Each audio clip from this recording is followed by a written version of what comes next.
Bueno, muy buenos días a todos.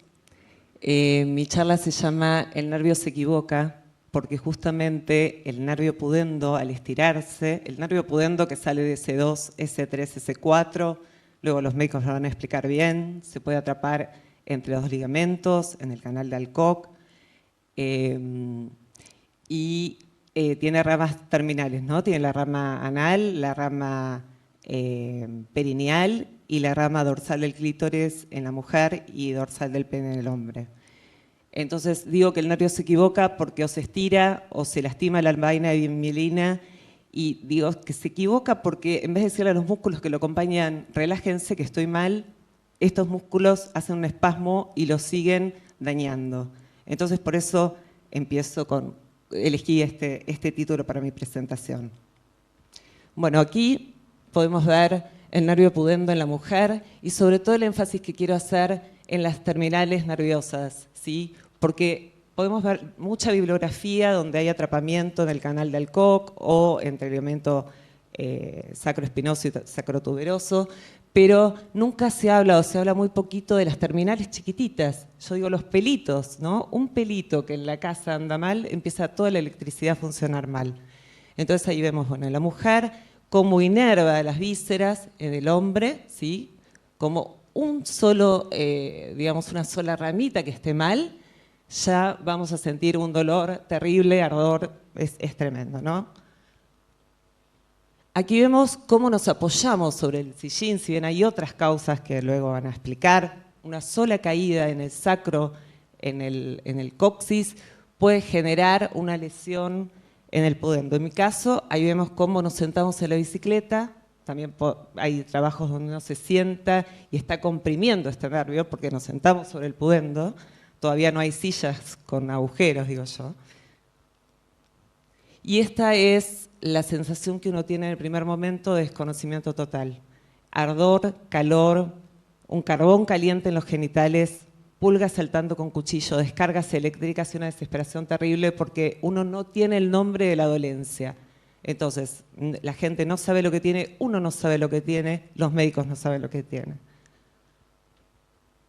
Yo siempre digo que no nos podemos poner ni la ropa interior porque ardemos, es como que nos hubiésemos quemado. Y aquí lo que pasamos a ser los padecientes, como digo yo, ¿no? Un objeto de estudio, una carne ardiendo, estudiada por todos lados, con medicaciones de cualquier tipo, y si tenemos suerte, como digo yo, como es invisible, pasamos a ser una sirena o un centauro, porque el otro, ¿qué nos dice? Estás bien, estás divina, estás bárbara, pero el calor, el ardor y todo eso sigue estando en el cuerpo. Es todo el tiempo, salvo, bueno, quizás a la noche cuando uno sí puede dormir, pero es todo el tiempo del día, no es que después vas a estar mejor. Uno está siempre mal. O uno está un ratito bien y esto vuelve, ¿no? Y si uno tiene suerte, ¿no? Me voy a posicionar acá, vuelve a ser hombre y mujer, ¿sí? Vuelve a ser un ser íntegro.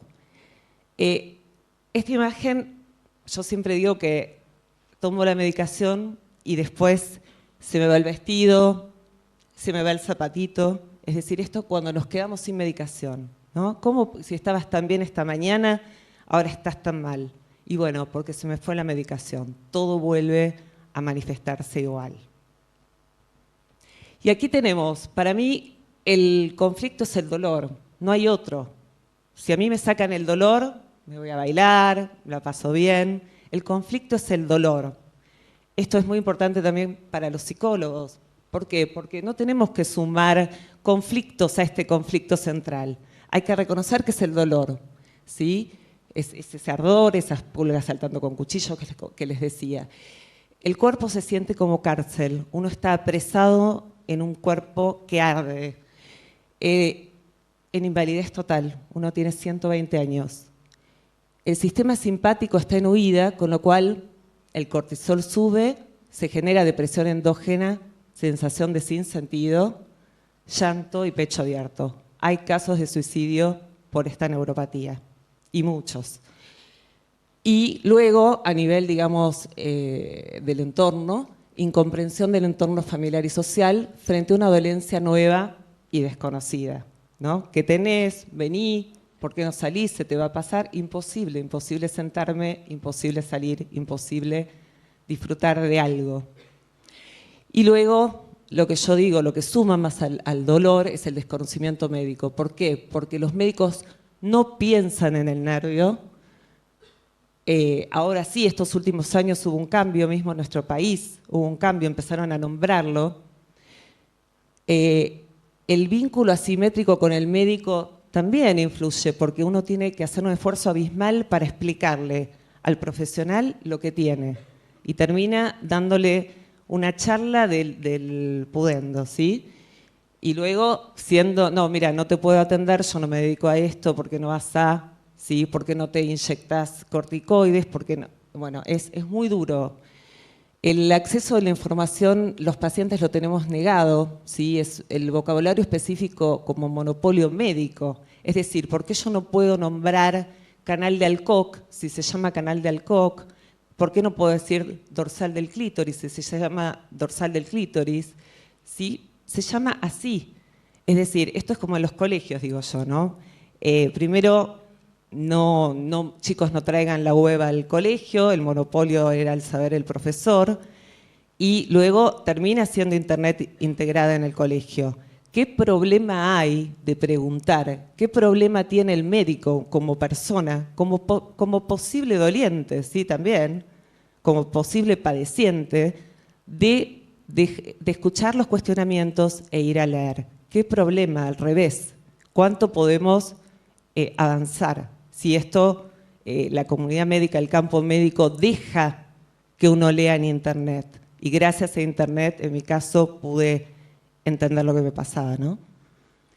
Y luego el problema de la medicina compartimentalizada. Yo hago vejiga, yo hago próstata, yo soy coloprocto, andá, y no hay comunicación. Si hubiese lo que estamos hoy aquí, que es un campo, digamos, yo diría un equipo interdisciplinario teórico, podríamos avanzar muchísimo más. Realmente ojalá esto que está hoy en la teoría aquí presente se dé en la práctica.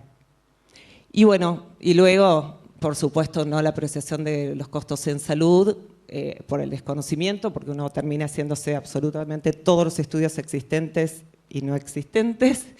Y por otro lado, los médicos, personas que en cualquier momento pueden caerse, sentarse y doler. Entonces tenemos dos opciones: no salvarse, morir, o salvarse. ¿Qué hacemos si uno elige salvarse? Hacemos un simposio. No.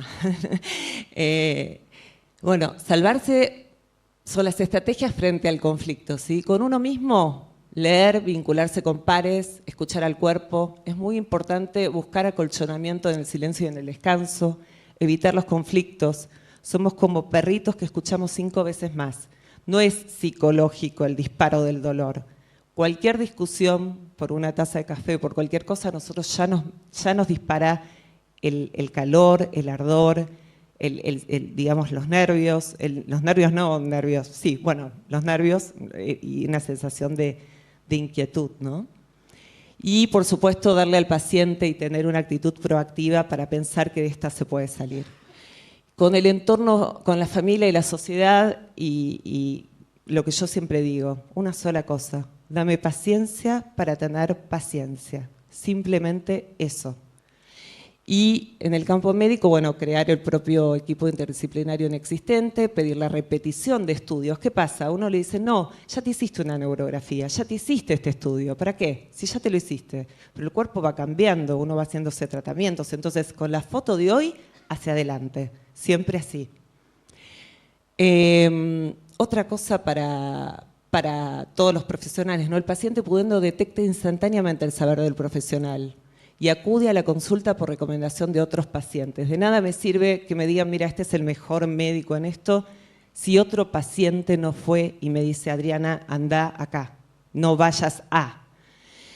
Y bueno, y después hay cosas que el médico no pregunta por pudor, que uno con el grupo de contención va viendo que de repente los pacientes hablan directamente, como por ejemplo me pasó con un paciente que me decía que que él iba en bicicleta al principio y tenía una erección sin estar excitado y le llamaba la atención. O sea, ya el pudendo le estaba avisando que algo lo estaba, digamos, modificando, ¿no?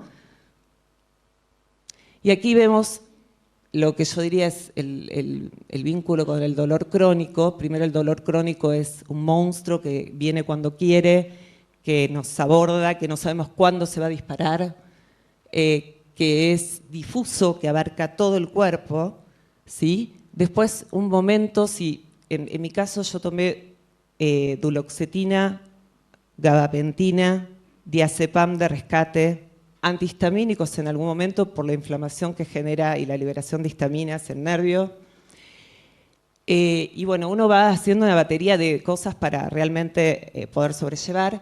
Y después, cuando uno, ¿cómo se da cuenta que está saliendo el dolor crónico? Bueno, ese dolor se localiza, se focaliza y uno puede decir, me duele ahí, no en todos lados, ¿sí? Entonces, ¿hay forma de resetear el cerebro? Por lo menos lo que probé yo, mi experiencia, con medicación sí la hay, y recetando lo que nos está yendo bien a casi todos los pacientes del foro, ¿no? Entonces, la neuropatía del nervio pudendo es más frecuente de lo que se cree y es necesario pensar en ella. Es fundamental generar equipos interdisciplinarios para su abordaje, brindar a los familiares herramientas para comprender y saber cómo acompañar al paciente, pensar qué hacer con el grado de invalidez que genera y los gastos en salud que demanda su desconocimiento, realizar campañas de concientización y difusión para entender que nadie está exento de padecerla. Y mi pensamiento, porque el síndrome del pudendo no es una enfermedad rara, sino una lesión que se puede y debe prevenir, difundir, estudiar y ser detectada a tiempo. Gracias.